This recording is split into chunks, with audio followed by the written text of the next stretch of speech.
بسم الله الرحمن الرحيم والفجر وليال عشر والشفع والوتر والليل إذا يسر هل في ذلك قسم لذي حجر ألم تر كيف فعل ربك بعاد إرم ذات العماد التي لم يخلق مثلها في البلاد وثمود الذين جابوا الصخر بالواد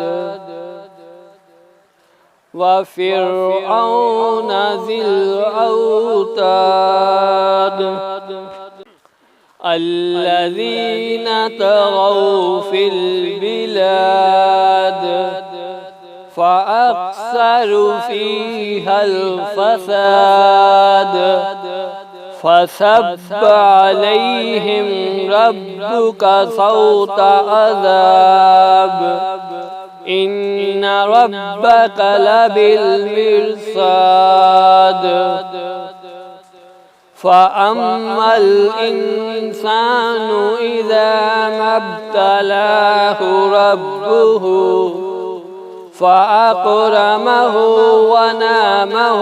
فيقول ربي أكرمن وأما إذا ما ابتلاه فقدر عليه رزقه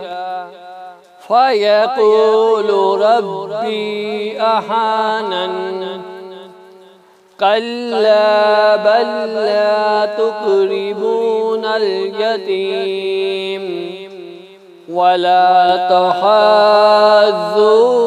على طعام المسكين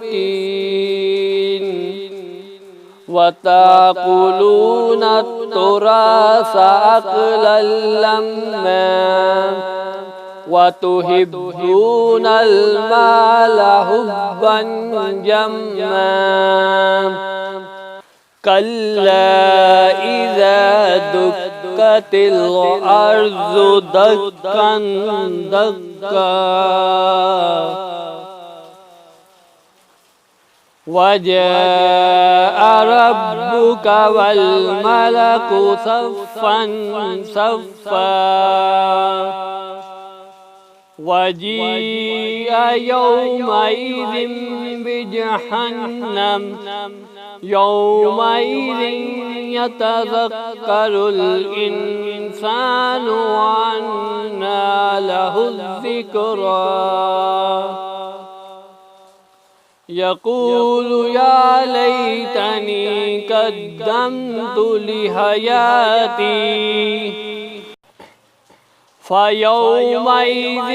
لا يعذب عذابه أحد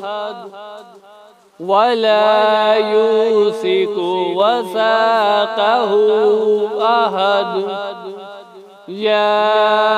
أيتها النفس المطمئنة ارجعي إلى ربك راضية مرضية فادخلي في عبادي وادخلي جنتي صدق الله العظيم.